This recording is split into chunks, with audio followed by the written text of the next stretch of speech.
Hi guys, today's topic about velopharyngeal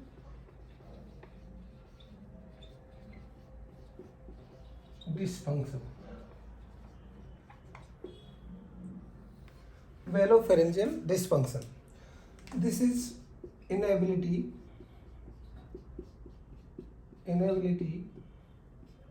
to speak M, N, N, G, or you can say inability to close velopharynx or nasopharynx, you can say velopharyngeal port properly. So there is leakage of sound from velopharynx. Okay, so this is inability to speak some words, like it is nasopharyngeal emission, or you can say nasal resonance, which is nasal sound is not properly speaking, like M, N, and M, N, G. So this is called velopharyngeal dysfunction. This velopharyngeal dysfunction is 4 types.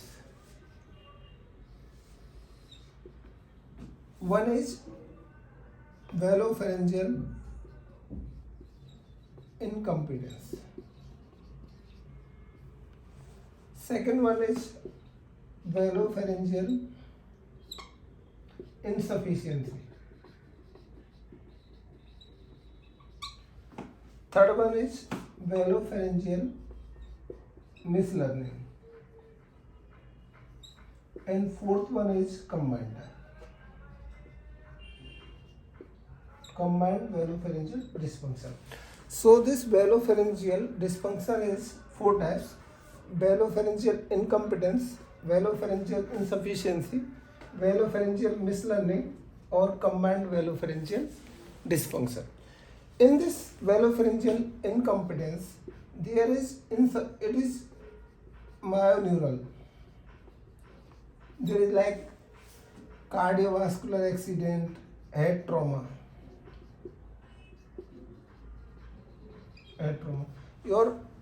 There is no structural defect, but there is neural supplies deficiency from brain.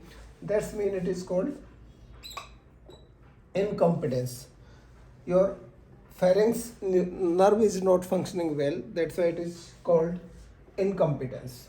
In this velopharyngeal insufficiency, there is structural defect or tissue loss. There is defect in the velopharynx, like there is like cleft palate. We don't have any tissue. We have tissue defect. Cleft palate is classical example of insufficiency. Now, velopharyngeal mislearning. Mislearning is phoneme mispronunciation. It is pronunciation defect. It is mislearning, like in congenital hearing loss. Common example is congenital hearing loss, because there is mislearning during childhood that lead to mislearning of M, N, N, G words, like which is required, which consonant require nasal speaking. Okay. Combined type, if you see, there is neural defect as well as structural defect also. Classical example is craniofacial syndrome, like Stickler syndrome or like Apert syndrome are classical example of this. So velopharyngeal dysfunction is 4 types: velopharyngeal incompetence, velopharyngeal insufficiency, velopharyngeal mislearning, or combined velopharyngeal type. It is craniofacial dysfunction.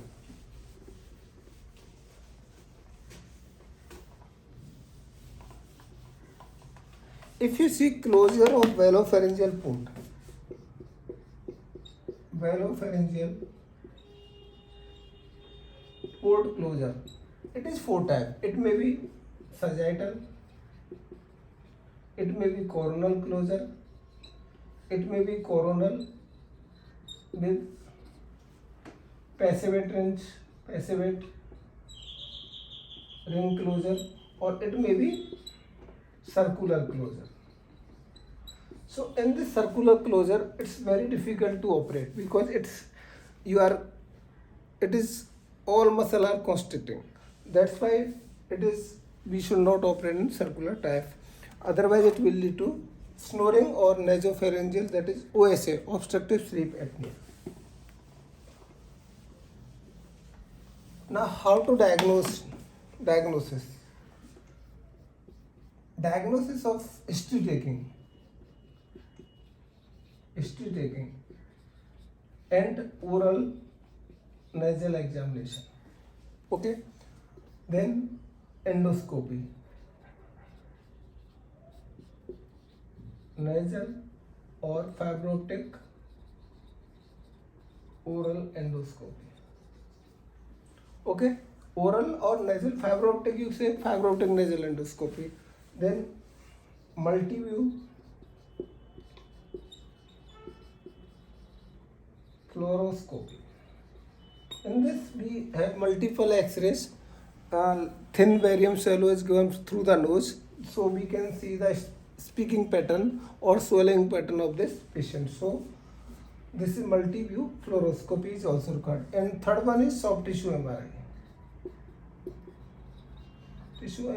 Or you can say dynamic MRI.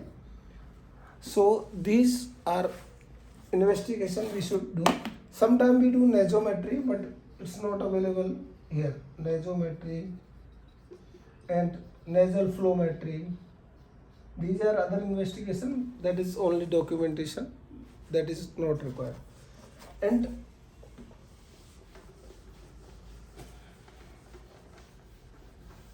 now, what is the management? If there is a structural defect, we can go for posterior pharyngeal wall augmentation. So augmentation, we require some foreign body, so this is not done nowadays. Second operation, posterior pharyngeal wall flap. This is also having very complication rates, so we are not doing this also. There is posterior pharyngeal flap. This is surgical management. Third one is sphincter pharyngoplasty. In the like cleft palate or there is cleft soft palate, we are doing this sphincter pharyngoplasty. We are closing the pharynx or we are lengthening the soft palate. This is called sphincter pharyngoplasty. And fourth one is Furlow's double opposing Z-plasty. This is Furlow's double opposing Z-plasty. This is soft palate. Okay, so we are making incision like this, and we are opening this Z, and this is soft palate. We are opening this, making mucosal incisions, and we are rearranging the muscles, mainly levator belli palatini or musculus ubili. So we are rearranging and we are lengthening the soft palate. In obstructive sleep apnea, we are shortening the soft palate, but in this velopharyngeal insufficiency, we are lengthening the soft palate. Like non-surgical managements are